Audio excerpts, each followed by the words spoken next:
Taiwanese history.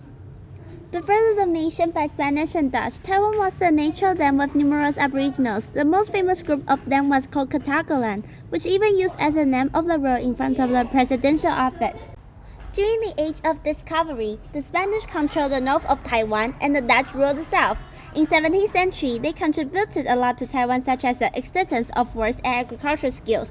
Nevertheless, due to the fall of commercial activities with Japanese, Spanish left Taiwan in 1642. 20 years later, the Dutch left as well due to the victory of Zheng and inherited the general of Ming Dynasty.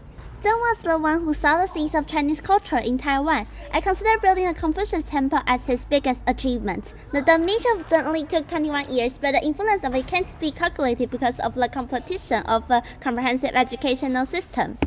After that, the Qing dynasty controlled Taiwan for over 200 years. The Qing dynasty governed Taiwan through a negative attitude at first, until they acknowledged the strategic position of Taiwan after that of war influenced Taiwan, such as but not limited to the Bolton tribe incident. After the Second Opium War, the Qing dynasty was first to open Taiwan for international trade. Taiwan became a modern region, welcoming merchants and missionaries. In about 50 years, Taiwan was well developed and even had a modern train system.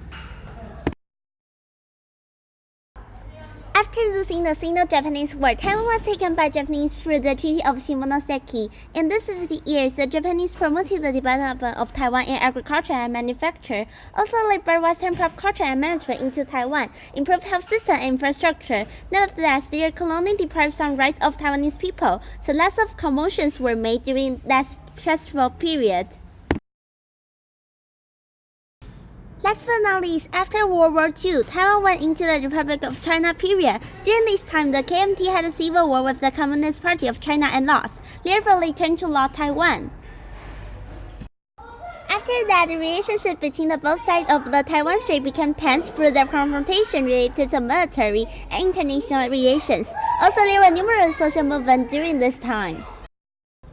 The 228 incident broke out because of the outlawing illegal cigarettes, indicating citizens' dissatisfaction with the government, ultimately to the White Horror and martial law period. Luckily, after lots of social movements that fight for freedom, such as the Kaohsiung Formosa incident, the martial law period ended in 1987, and people started to embrace democracy for voting on presidents and the trade of transitional justice. And finally becomes current Taiwanese society, welcoming diversity and change.